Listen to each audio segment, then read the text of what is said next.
We are now live.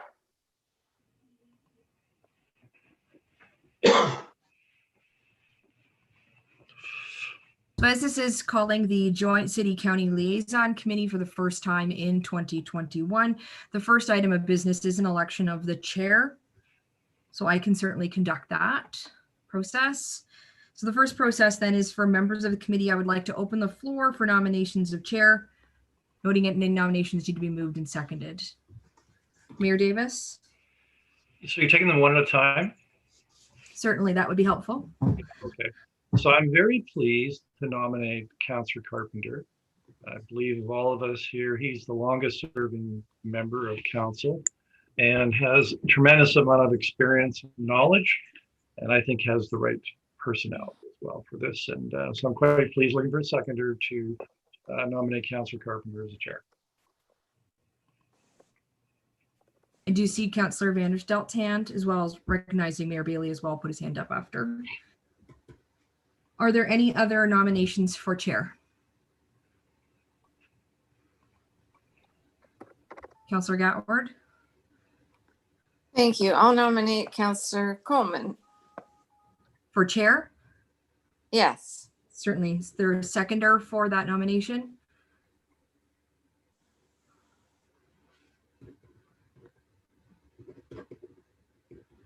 Councillor Miller has seconded that.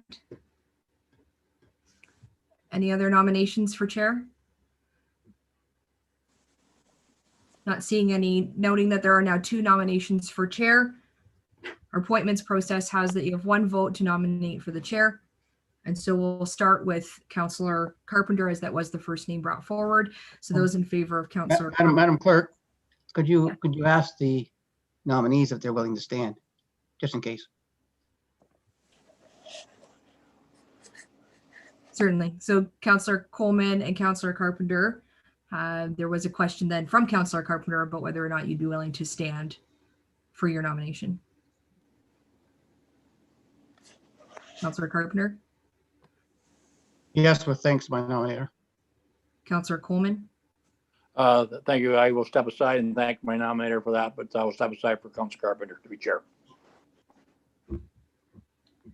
Thank you. Noting that. All in favor then of Councillor Carpenter as chair? Noting that is carried. Excuse me, Madam Clerk, I don't believe here in my role as a substitute I can vote. Is that correct? Correct. Councillor Sless and Councillor Laferriere, apologize if I haven't pronunciated that correctly, are here as non-voting members. They can be recognized by the chair as for a speaking opportunity after the committee members have spoken, once we move into the meeting. Thank you. No problem. So looking for a co-chair then, so seeking nominations for a co-chair. Councillor McCreary does have his virtual raise hand. Councillor McCreary.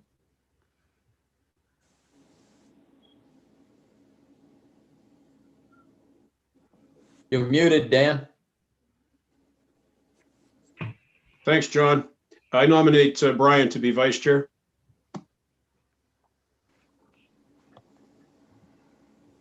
So County Councillor Coleman as co-chair.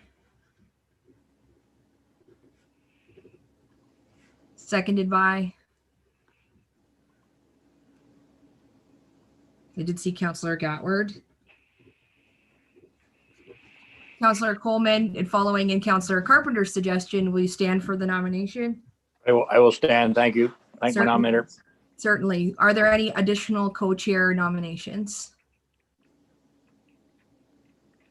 Seeing none, all those in favor for Councillor Coleman. That item is carried. So Councillor Carpenter, as chair, the meeting is now yours.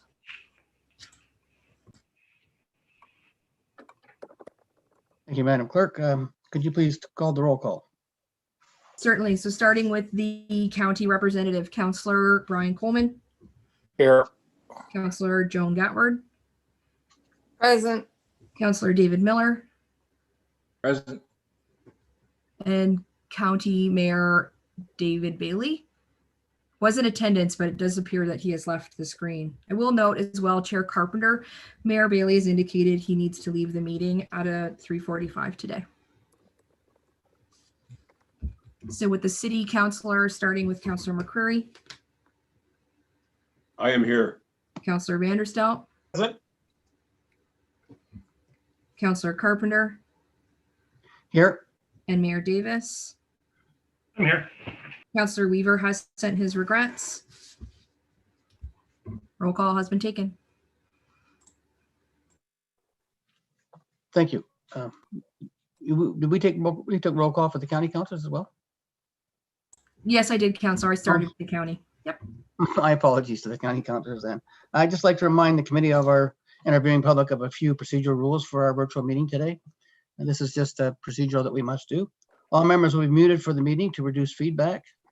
All web cameras for members shall be turned on and left on for the duration of the meeting to ensure quorum is maintained. Staff will be requested to join the video meeting should the need to answer questions of members arise. Any member should indicate they wish to speak by pressing the raise hand button if you can. If you can't raise your hand, I'll try and write it down. And the clerk staff will lower that hand when you've had your speaking opportunity. In the event of a service interruption occurs that affects quorum of the committee, we may recess the meeting for up to 15 minutes to regain quorum. If quorum is not achieved, the meeting will be adjourned. All members participating via online video conference will vote using a show of hands, and the clerk will announce the vote results as we just done. Members of the public who registered as delegates are now able to take part electronically via webcam or via telephone for the meetings. All rules for delegations under the city procedural bylaw continue to apply, and we don't have any delegations. I have some important item that I'd like to put before the floor for the benefit of the county. Members, prior to commencing, I suggest that we address the allowance for county staff to answer questions as may be required within the meeting from members of this committee. Currently, our procedural bylaw does not have that. So as such, would someone be willing to move that section 15.1.17, which is the definition of municipal staff, shall include for the purpose of the city council liaison committee, the county of Brant staff? I see it's moved by Councilor Vanderstel, second by Mayor Davis. And just speaking to this is just so that we procedurally can ask any questions of the county staff. And you, of course, you can always answer questions of city staff in our current bylaw. Okay, any questions on that? I think I'd like to call the question on that then. All those in favor? That's carried. Thank you. Is there any declarations of conflict of interest? I see none. And there's one item that I'd like to put on the floor, and then we can have our discussion and make amendments to it if need be. And that item is that 5.1 on your agenda, paramedic service 2021 budget, that report number 2021-87 regarding the 2021 paramedic service budget be received, and that city clerk be directed to provide the city county liaison committee report and recommendations, if any, to city council and the county clerk, as well as place the report and recommendations of said committee before city council at the next council meeting, and see that the county clerk be requested to replace the report and recommendation, if any, of the city council liaison committee before county council at the next committee meeting. So I'll need a mover and a seconder. Moved by Councilor Miller. Seconded by, Mayor Bailey. Thank you, Mayor Bailey. Okay, it's on the floor for discussion. Let me just, I want to highlight something. We are, as a city of the county of Brant and the city of Brantford, we are equals in all senses of the word, and all senses of discussion here today. And so my role as chair will be to try and find a solution to what is a really rather a simple problem that I think we can fix easily, in my opinion. And so I'd like us to, we're gonna find a solution and work amicably. And Mayor Bailey, I know you have to leave at 3:45. Well, maybe we can get done in time for that. It's a possibility, but thank you. I have Mayor Davis first on the list. Mayor Davis, you have the floor. Thank you much, Mr. Chair, and through you. First of all, I wanted to apologize to the county that I didn't make the meeting in October. I had to cancel on short notice because of a medical appointment I was given. And I should have contacted Councilor Ferrier. I had advised our city representatives. I apologize for that. But I should have done that, but probably thinking more about the medical appointment, I didn't do it. But I do have a couple of questions, if I might, Mr. Chair. And it has to do with the 2021 capital budget. And I got a question about a couple of the line items just to understand the dollar amount. And what I'm doing, and because what I normally do is compare one budget to the one in the prior year. And we did have a capital budget that came to us in the prior year. So I guess logically this would go to county staff because they're the ones that oversee the program. So my first question has to do with, it's from the paramedic service reserve analysis from 2021. And there is the replace tough books, which is what the paramedics use. And in the year before, I think that was estimated was going to be 48,000. And that was in 2020 that it was estimated it would be. And that's been revised in the 2021 update to 69,600. So I'd appreciate it if county staff could explain that. It could be a different timing, or it could just be that they've revised the cost estimate for whatever reason, but I'd appreciate knowing.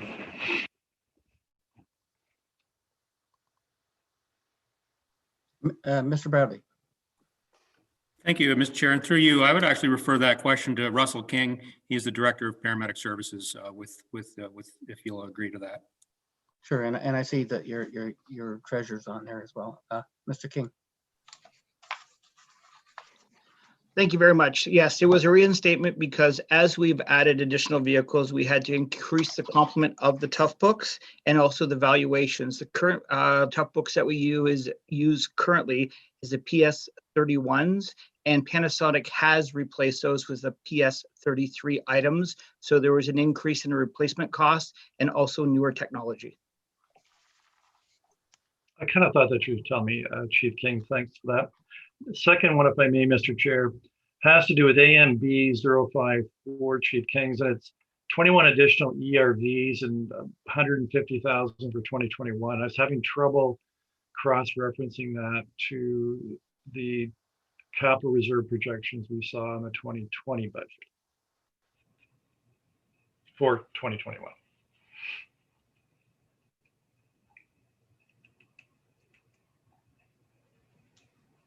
Yes, Mike. Yeah, thank you, Mr. Chair. I think Mr. King again should probably be answering these operational questions. Okay. Sorry, I was looking through trying to find my capital fund reserve. So the two ERVs were in addition to our current fleet. Currently, right now, we only have one ERV, but are operating with 3 additional vehicles. So the 2 ERVs were basically based at $75,000 each to allow us to do the day-to-day operations of the service. Yeah, if I can just do a supplemental on that too, I think logically again, Chief Kings, because Chief, when I was looking at the 2020 capital budget projecting to 2021, I couldn't find an allocation for additional ERVs, and what we were looking at in the fall of 2019 for 2020 and 2021. I know it's a bit confusing to have in front of you, but I'm seeing that in the capital reserve analysis that was provided as part of the budget review just this past fall. I do not have the 2019 budget open. If you'd allow me a few minutes, I will pull up the 2019 to do a cross-reference. Certainly. Yeah, just so you know, Chief Kings, it's because I'm looking at the analysis that was done of the 2020 proposed capital budget and the 4-year capital forecast that was given to us as part of the 2020 budget presentation. I will take a look at and pull it up on my figures as you continue your conversation. Once I have the documentation, I will interject and put my hand up. Great.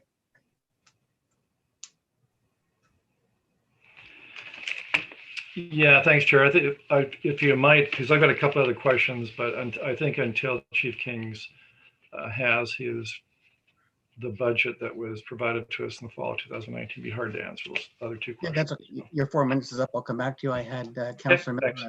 on the list. Councilor Miller, you now have the floor, sir. Just, I know we'll talk about the capital budget, I think, but one of the reasons this meeting was called was because of the timelines that were missed. And I have a question for the report, the author of the report. If I look at the last page of the report, and that's page 5 of the report, the very top paragraph, it states that it should be noted that city staff contacted county staff at various times during the year to inquire whether the county would require extensions in order to accommodate any complications arising from COVID-19. And then it says city staff were advised that would not be necessary. And I'm just wondering, given, well, we were forwarded an email earlier today from our treasurer to Kelly Schmidt, and that was dated April 6th. And in it, she states that Mayor Bailey has canceled all standing committee meetings and is only convening council for critical business. The Paramedic Services Committee approval of the 2021 budget for paramedic services will be on a delayed schedule and will not meet the deadlines in the agreement. So that was back in April 6th. So that's why I'm asking the author, the report's author, if they could just clarify what they mean by what they wrote on page 5 of city staff advising that would not be necessary for an extension. Are they talking about a council to council not being informed that way, or anyways, if they could maybe elaborate a little bit. Maybe I'm missing something. Joel? Yeah, through you, Mr. Chair. I believe that email did lead to a conversation about whether there would be a request to extend the deadlines in the agreement. So this is the second year with this agreement in place. And the first year we did run into issues with the timeline as well. So in the first year, that request was made to extend the deadlines in the agreement. So I think that email correspondence led to a phone discussion about whether or not there would be, again, a formal request for extension. And I believe that correspondence led to a response that there wouldn't be a formal request at that time for extending the dates. Okay, I think I guess we'll go with that. Yeah, in everybody, I think everybody can acknowledge it's been kind of a tough year, especially for frontline services such as paramedics with the COVID. Having said that, and it's an early agreement. You're right. We're only in the second year, so I think it would be incumbent upon the county to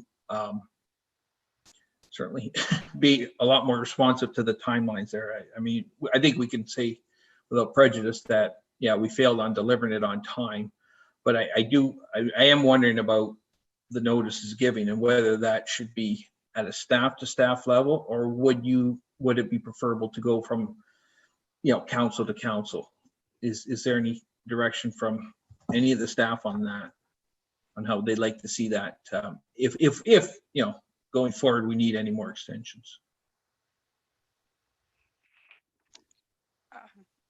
Joel? Through you, Mr. Chair, if I could, the agreement does set out notification provisions, and I believe in both cases, if there's notification to be given from either municipality to the other, that correspondence is supposed to happen through both of the clerk's offices. And I believe that is what happened the year before. I can't comment as to how that direction came through county to their clerk, but the actual correspondence was from the clerk.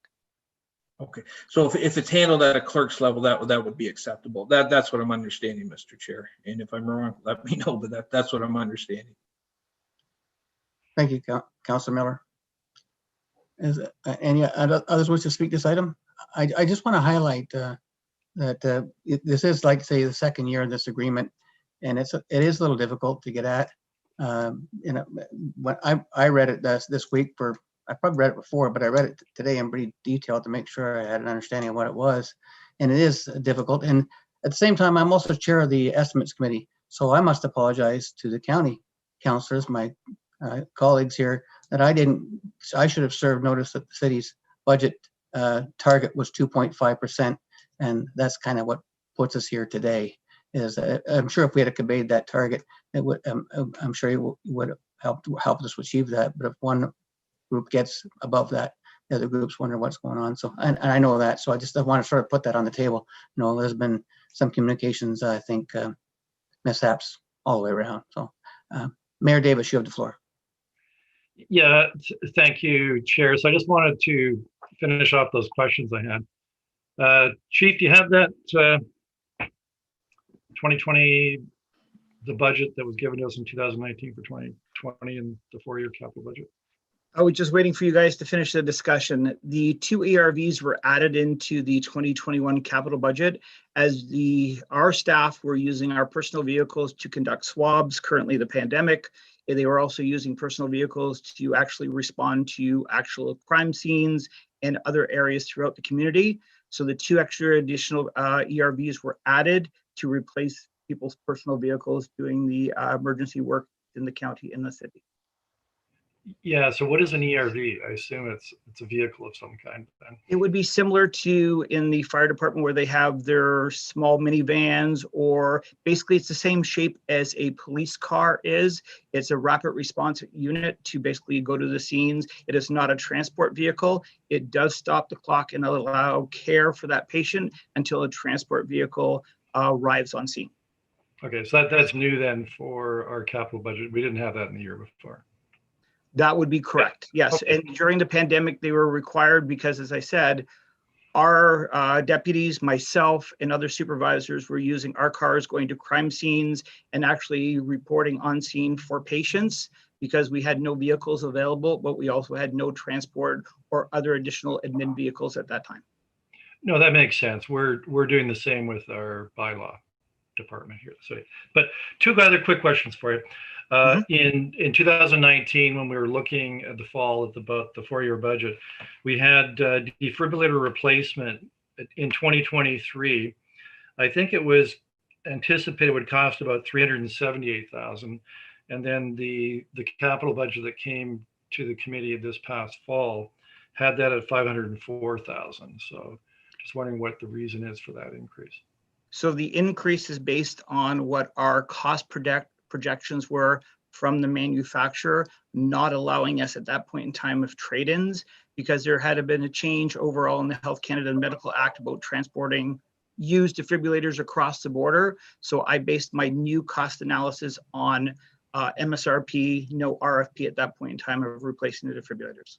Okay, and last question about numbers, having to do with ambulance replacements, obviously quite necessary.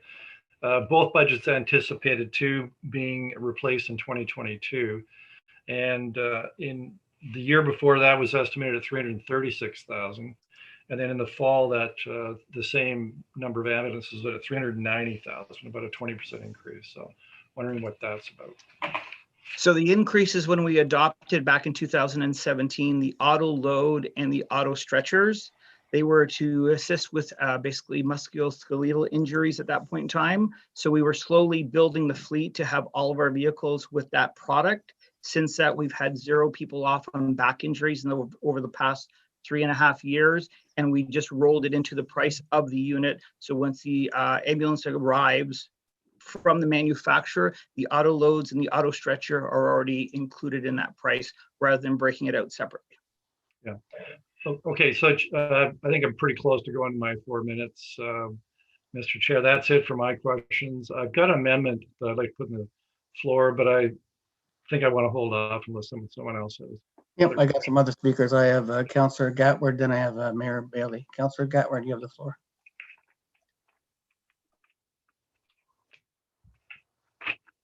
You're muted, Councillor Gatward. Can you hear me? Okay, thank you. As chairman of the Estimates Committee this year, when do you normally start your review of the budgets? Normally, we would have started it much earlier, usually about October. But this year with COVID, everything's delayed. So I see. And that sounds reasonable to me. The county doesn't start till later on either. So I guess I'm wondering, Mr. Chairman, why do we need a June 1st date in that paramedics agreement? I understand that that was the city's request to have June 1st, but if you don't start your budget process till October or September, we don't have many actuals, just like any municipality, to go by to come up with a budget for June 1st. It seems way too early. And maybe the committee, the paramedics committee, can look at making that date more realistic. It's just a suggestion, unless you want to add it to the resolution. June 1st is the direction we give to all our departments, that they have to have their budget prepared by June 1st. And then because we're not there for the summer for the most part, and then we're into September, and they can be updated, but that's the general idea, to get to the targets that were set for them. But you make a good point, Councillor Gatward, and I think that both groups could go back and look at this agreement. And if this finds a way that through your clerk and through your staff, and through yourselves, to make it more amicable to achieve what we're all both trying to achieve, I think that's acceptable, and I think that's a good idea to do. I don't think we need a resolution to do that. I think we can always, you can come back with whatever recommendations you would like to have, or you can amend it here today if you like. Thank you. Mayor Bailey, you're next on the floor. No, I'm fine now. Thank you. Okay. Any other members of the committee? Okay, you asked me to come back to you, Mayor Davis. You have the floor. Yeah, thank you. I think I've got in mind 2 amendments. And in responding to Councillor Gatward's concerns about the process, so I would move that staff reach municipality be directed to negotiate amendments to the budget process contained in the paramedic services agreement, the intent being to come back to each council with whatever recommendations they believe are warranted to improve the process, so we don't deal with it again. And I guess looking for a seconder of that if there's an interest in, I guess, fine tuning our agreement is what it's about. The Vice Chair, Councillor Coleman, second that motion.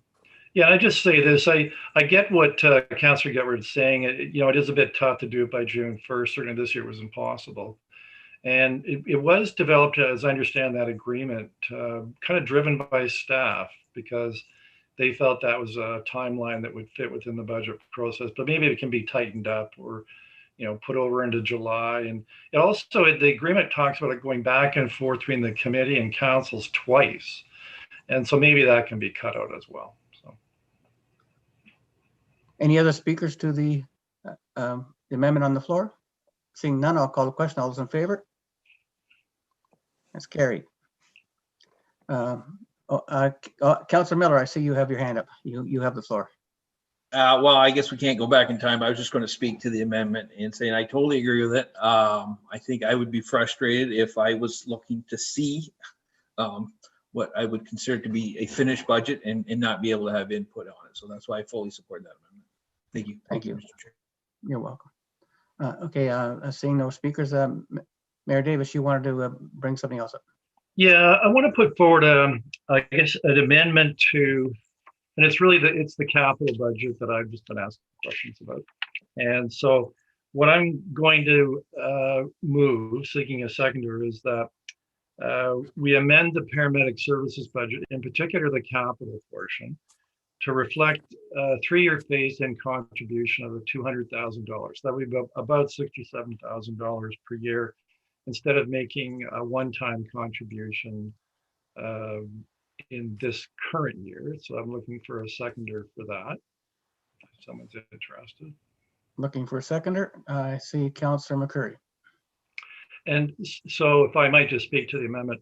So what I'm trying to do here is find a compromise that I think achieves the goals we all have, which is to make sure paramedic staff are properly supplied. And this will achieve, because I think the intent is to get 200,000 into those capital reserves. When I looked at the projections, I think if we do it that way, the money will be there when it's needed. And it also really helps the city achieve the target the target we're looking for this year, which is 2.5% or less. So I think if we do that for this year, the levy increase coming out of paramedics would be under 2% actually. It would I think be around 1.9%. So it's trying to find a compromise that gets us to the same point and spreads out the impact. And this would be over and above the other capital allocation, the standard capital allocation. It's already there in the budget. Thank you. Do I see your hand up, Councillor Coleman? No, sorry. Okay. Speakers to the amendment, Councillor Miller. I got you, John. Thank you, Mr. Chair. Just a question of clarification. Did the Mayor Davis say 3 years? Did I hear that right? Yeah, it'd be 3 years, I guess, starting in 2021. It'd be about 67, right? Take 200,000 divided by 3. It's around 67. Okay, I heard you right. Okay, speaking to your amendment, I find it hard to support that simply because I think if you said the word 2 years, I'd be right on board with you. But the 3 years, we were looking at it earlier.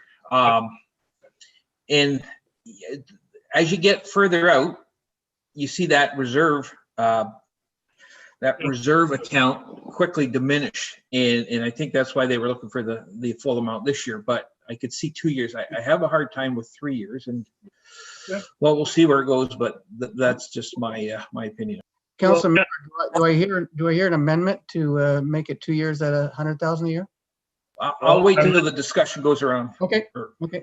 Well, I'd be prepared to listen to Councillor Coleman.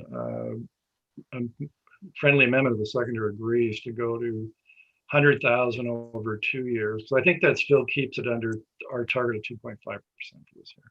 So if you want to make that a friendly amendment, I'm totally on board. But like I say, I could fully support that. Councilor McCreary, that friendly amendment. As a seconder, Councilor McCreary, you agree with that as friendly? Councilor McCreary? Mr. Chair, I do not. Okay. 2 is not friendly to 3. It's completely different. Okay. Councilor Gatward. Thank you, Mr. Chairman. Since we can ask questions of staff,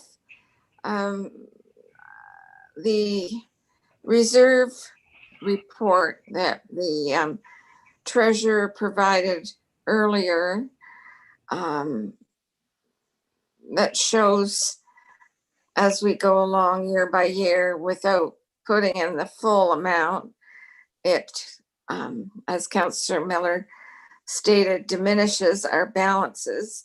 And we do have to buy new ambulances. Everyone knows that our population's aging, they're increasing, and there's really a need for this service. It's a critical service. And we cannot let that capital reserve go below what we need, or we're going to be, as the county, funding capital ambulances out of our own budget if the city doesn't put in enough dollars. So I think it would be wise to show, is that available to put up on the screen, the capital reserve chart that we saw our treasurer had done through you, Mr. Chair? Can staff put that on the screen, please, the capital budget? Capital reserves. It should have a list of the reserves, yeah. It was projections going out year by year. Certainly. So through to you, Chair Carpenter, that's not one of the items that was included as an appendix. So as the city, I wouldn't have that document. But if the county staff could email it to me, then I can certainly display it. Okay. All right. Joan, okay. While we're waiting for that, you can go ahead, Mr. Chairman. Okay. And I have next, Councillor Vanderstel, you have the floor. Thank you, Mr. Chair. No offense to you, Mr. Chair, but just a friendly reminder to committee members to please keep their mics muted. I'm trying desperately to hear everything that I'm hearing today. I want to hear people well, and I want to hear them clearly. So if we could do that. And to the amendment, we have no clue what the ramifications of our current lockdown are going to be socially, economically. The bill has yet to be paid for a lot of different things. I'm much more comfortable spreading out these payments over 3 years, knowing that we're going to be faced with a host of tough decisions going forward, and it's something that we know is necessary, we know is needed. But for the time being, I'm much more comfortable with that approach, and perhaps revisiting the issue in the future, Mr. Chair, if need be, to augment a purchase with both of our consents, both of our budgets.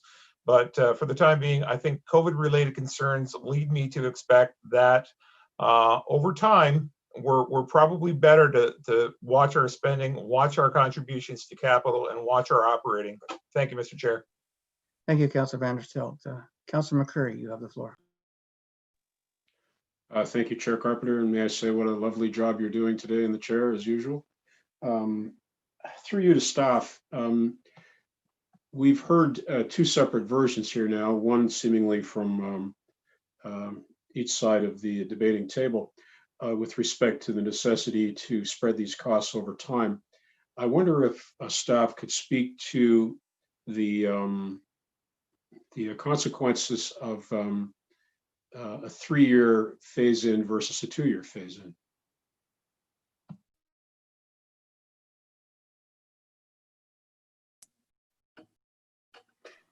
Mike, could that be you or Mr. Kings?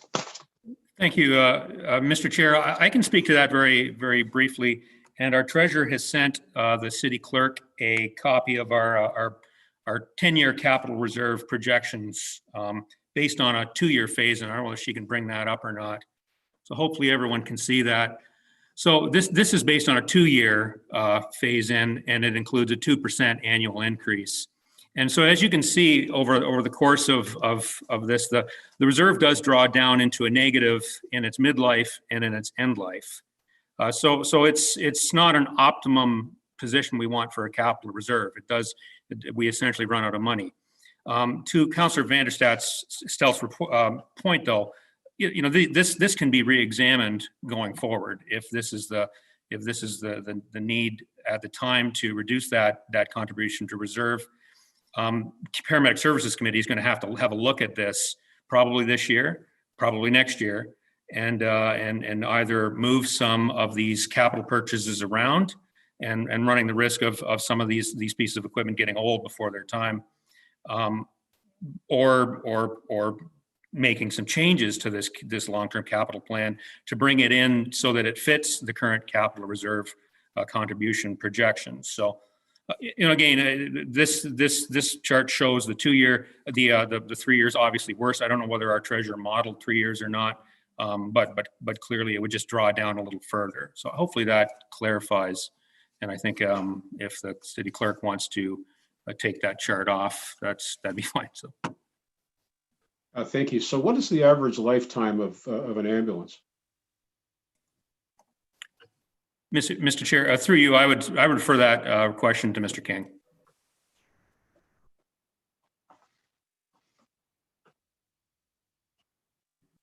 I do apologize. I was trying to have a hard time with the mute button. The average lifespan of a vehicle is 6 years. And what sort of mileage does it accumulate in the 6 years? Depending on call volume, approximately the last ones that we sent off to auction, which we usually get about $2,000 or $3,000 at the end of it, is almost, I think it was 289,000 kilometers on it. Can't complain about that, can you, Russell? We got a lot of tape put there. We're still good. Yeah, you should have a word with our electric fleet manager about the mileage that you're getting versus what we're anticipating getting on our little electric cars. Now, do you salvage the bodies of those? So you're just replacing the chassis and cab? Many services tried to do that at the past and ended up costing more in the long term for repairs.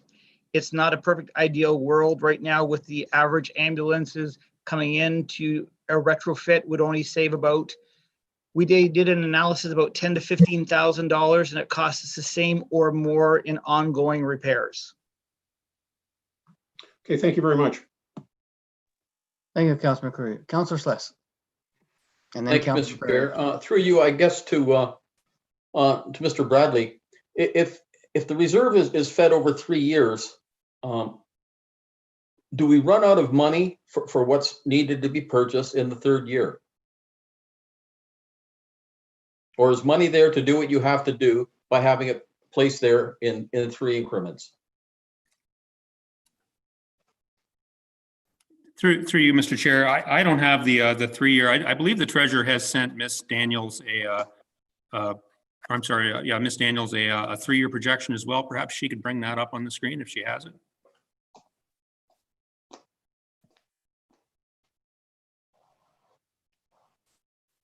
Through you, Mr. Chair, I do not have such a document handy, and it wasn't part of the attachments. Sorry, I was referring to other Miss Daniels. I think the clerk sorry. has. Yeah, sorry, It happens. my apologies to the chair. This Miss Daniels does have it. So just give us one moment and we'll put that up for you. 1 second. While you're doing that, Ms. Daniels, can you see if you can get from the treasurer what the 2-year looks like too?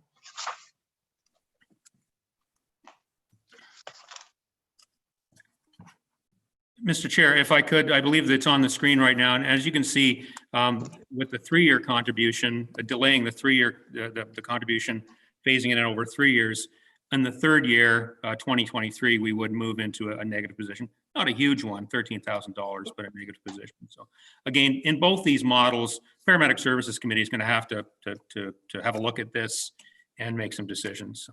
Right. I think just looking at those numbers and seeing how insignificant the deficit is in the 3rd year, if it had to be topped up in the 3rd year, it certainly could be, as opposed to tying up money that is desperately needed throughout the entire budget, not just the paramedic budget, having it tied up in a reserve when it's needed and operating today, and it's not going to be needed for 3 years, and it's going to sit in a reserve somewhere. To me, that's not a good use of money.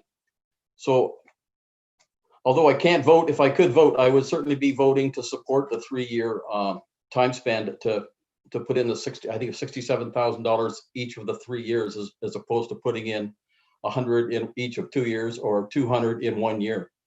So I think the option of 3 years makes sense. It shows a very small deficit, which again, in that 3rd year could be topped. Thank you, Mr. Chair. Thank you, Councilor Sless. Councilor Laferriere. Thank you, Chair Carpenter, and I appreciate you allowing me to speak as a non-voting member of council, but to this committee where I'm a non-voting member. But I am chair of the Paramedic Services Committee, so I was hoping to provide a little bit of context. First of all, if I may, I want to correct Councillor Miller. Paramedic Committee did provide a draft budget to both city and county councillors. Both city and county councillors had multiple opportunities to see it. In fact, it was provided 2 meetings ago, and it was sent back with some recommendations, suggestions, and questions from city council members who are on that committee. So that is the definition of input. And then it was presented again at our last meeting where we had quorum, and all committee members from both county and city council were invited to attend. Those who did, it was voted on unanimously in favor of and passed unanimously. And I also want to provide a little more context as well for those who are here who may not know, and those who are watching who may not know. But the whole reason that there's a hole in the budget, in the reserves, is from a previous decision of that committee. That was a 4-2 decision, I believe, to withhold funding from the reserve.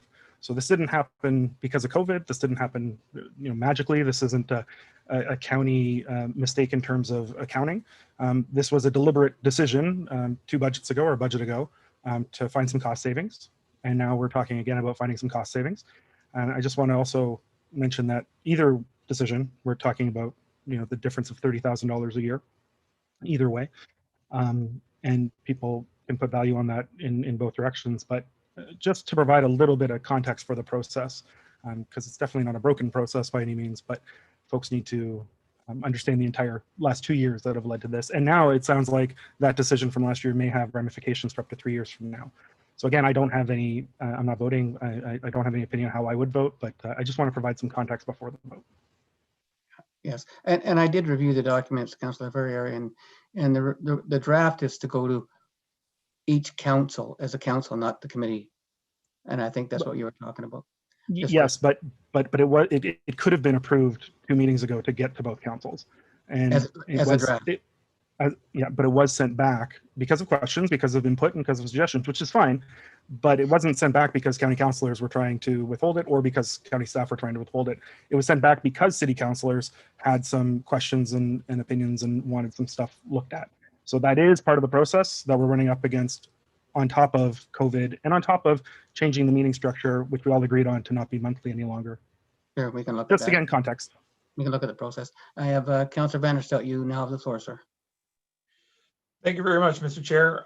Through you to Michael Bradley. I don't want to get the Daniels mixed up. I certainly don't want to get the Bradleys mixed up either.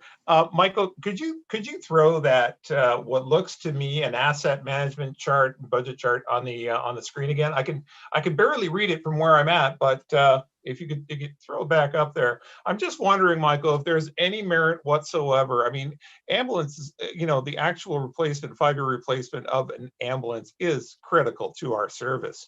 Is there any merit whatsoever, in your opinion, sir, that we would, oh, thank you, that's better, that we would entertain the possibility of separating the ambulance replacement schedule into a separate line item in our budget so that we know for certain along the lines of best practices and healthy management, asset management, that we know exactly when the next purchase of the next ambulance is going to come forward. We have the budgets in reserve or planned for that purchase at that date, and this becomes a rather moot point. I'm aware of the fact that there's us watching and 4 other people watching us discuss how we buy ambulances.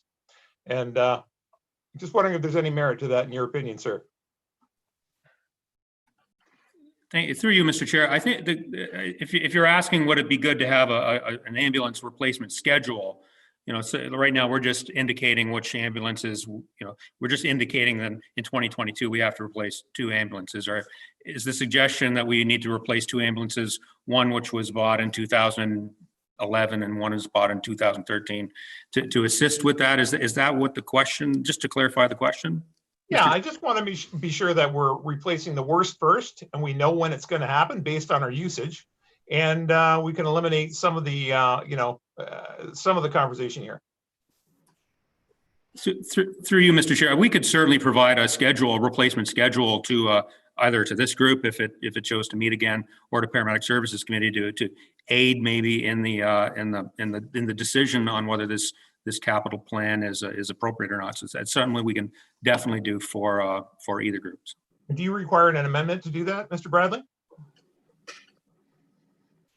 It's not necessarily. I could take that under advisement and provide that to Paramedic Services Committee when we're looking at the next budget. Thank you. Mr. Chair, how much time do I have left? You're just about there. You got another question? I'll let it go in. No. I'll come back. Thank you. Please put me in the queue. Thank you. Thank you. Mr. King, did you want to comment on this? Yes, thank you very much. As our schedule of replacement ambulances and as our fleet grows, when one of our ambulances comes to, we'll say, end of frontline life, we use the vehicle with the remaining 10, 20, or 30,000 kilometers as our backup vehicles or our spare vehicles as our frontline ones go down. So the average life we'll say is 6 years for an ambulance. It may be extended out an additional year or two, not as a front line, to allow us some spares so that we are not borrowing from other services like Hamilton, Norfolk County, or whatever the case is to operate our ambulance service. So as the end of life it happens, we do keep a vehicle on for an additional year or two for a spare. Thank you.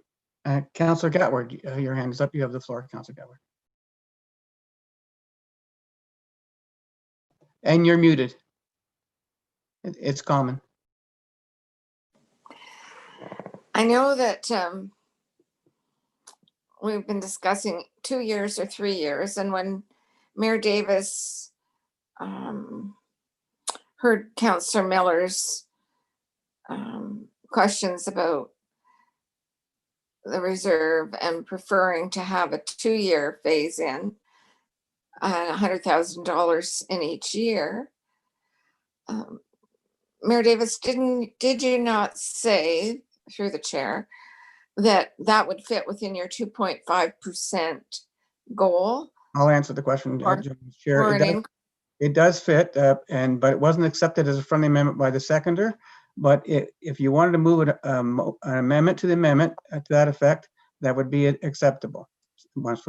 If you'd like to do that.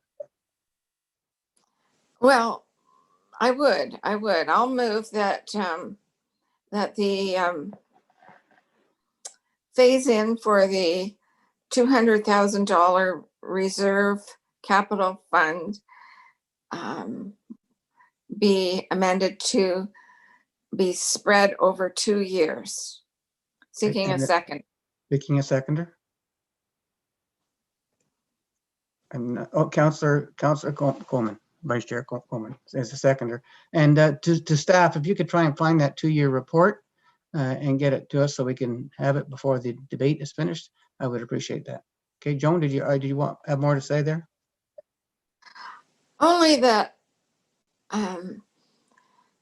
when you borrow from Peter, you have to pay Paul, and it catches up to you as it's done this year when we all delayed the 200,000 last year because we had to put on extra ambulance staff. And so it's time now to play catch up, and it's not good to get further and further behind. So phasing it in over 2 years at an extra $33,000 a year for the city versus a 3-year phase in my mind, is doable for the city. It meets your budget guidelines of being under the 2.5%. And we're willing, I believe my committee is willing to accept a 2-year phase in. Thank you, Joan. And I have a list of other speakers. I don't know why that keeps coming up. Mr. Okay. Chair, point of order, if I may. What's your point of order? My point of order is that I think we should proceed to the vote on the original amendment. If it's defeated, an amendment to reduce to 2 years is in order, but we're simply debating this thing over and over and over again. So let's go to the vote on. No, amendment to the 3 years. amendment. Amendment to the amendment is in order. Thank you.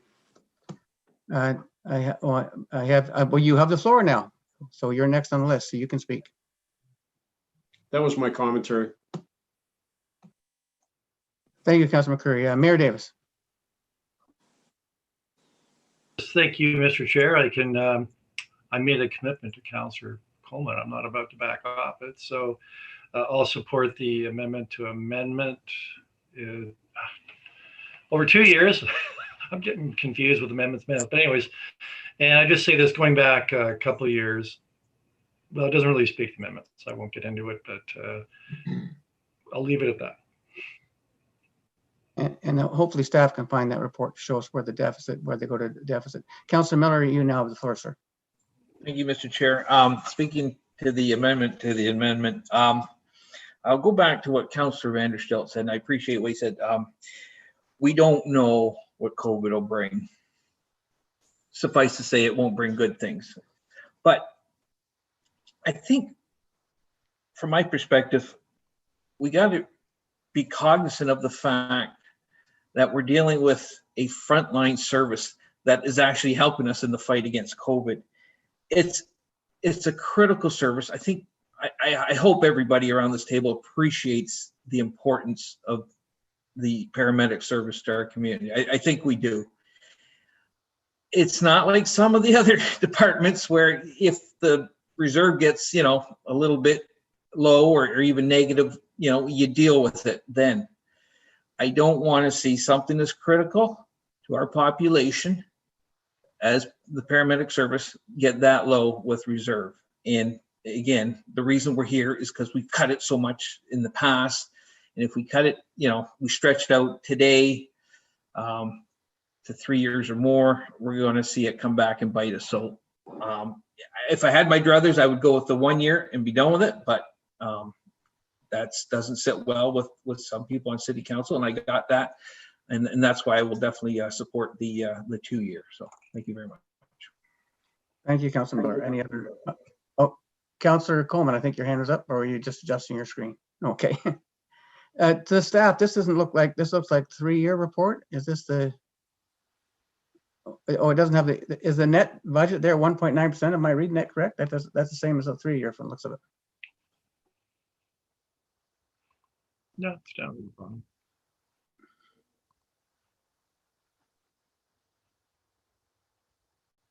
Sorry, can the treasurer comment on that, please? Treasurer for the county.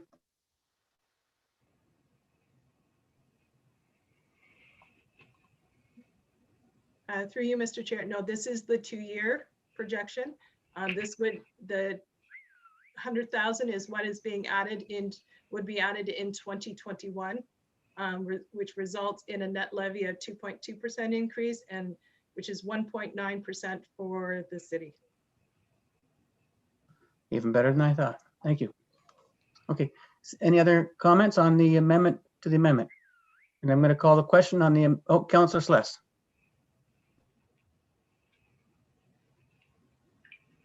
You're muted, Councillor Sless. Sorry, I've got my hand raised on the participants thing. I don't know whether you're following that.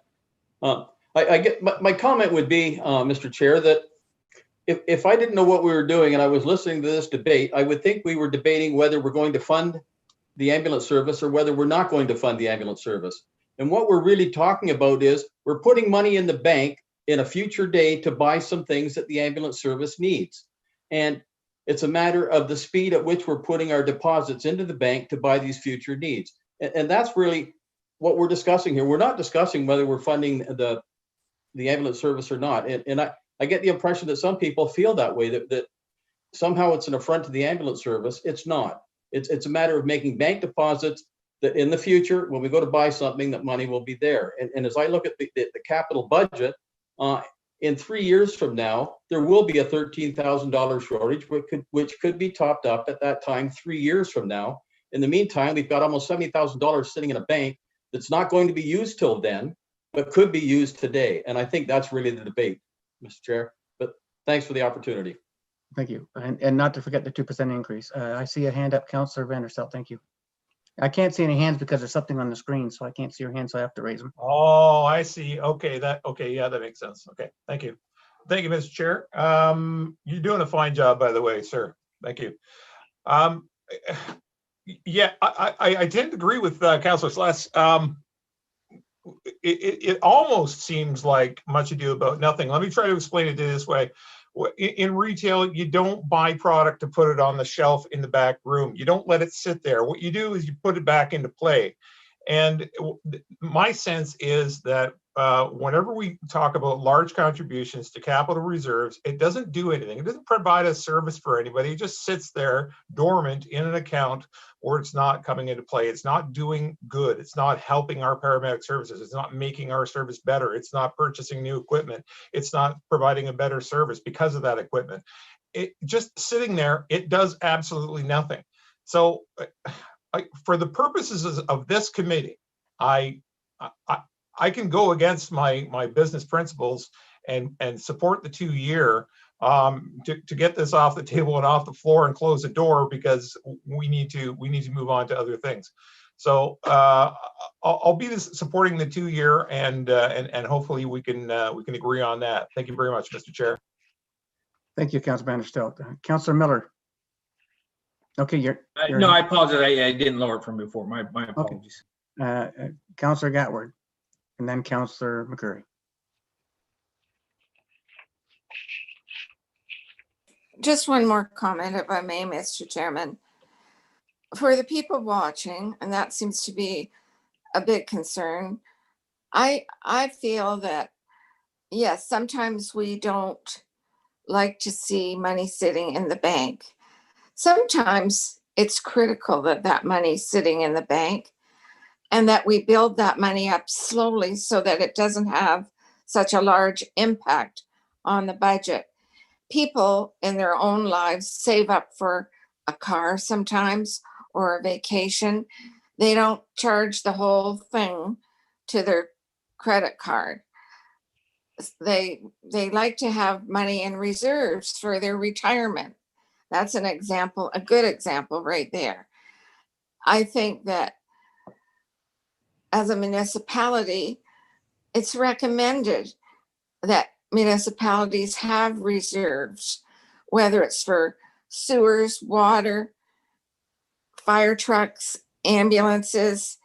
It's a best practice, because there could come a year, if we're budgeting by the skin of our teeth, that we don't have the money for that ambulance. And the county doesn't operate that way.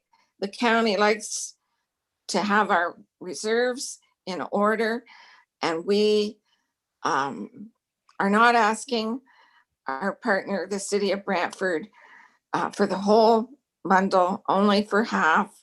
And we're trying to cooperate and get along. And so, yeah, I would say, Mr. Chair, that this is the best option for everyone, and let's get on with it. Thank you, Councilor Gadward. Councilor McCurry. Mr. Chair, thank you. With your indulgence, could you remind me who moved and seconded the 3-year option? The 3-year option was moved by the mayor and seconded by yourself. I withdraw my second, which takes that amendment off the floor, Mr. Chair, and I'll be supporting the 2-year. Thank you. That makes life easier. Thank you very much.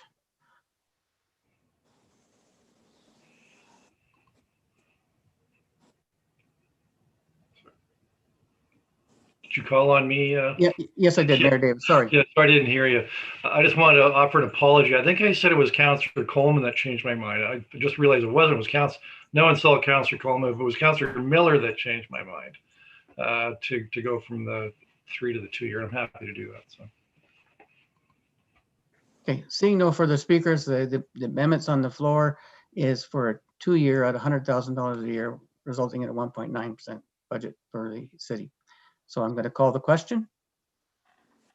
Sorry, through the chair, just to clarify. So what we've done now is we did have the movement moved and seconded, which belonged to the body. And then we were on to an amendment to the amendment, which was moved and seconded and now in the place of the body. So are we now going and undoing the amendment to the amendment and then going back to the amendment and adjusting that to be the 2-year phase?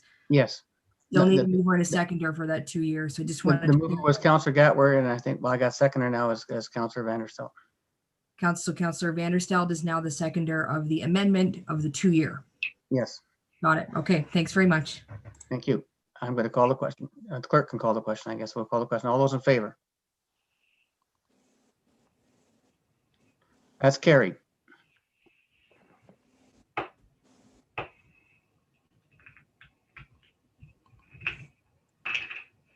You're muted, Mr. Chair.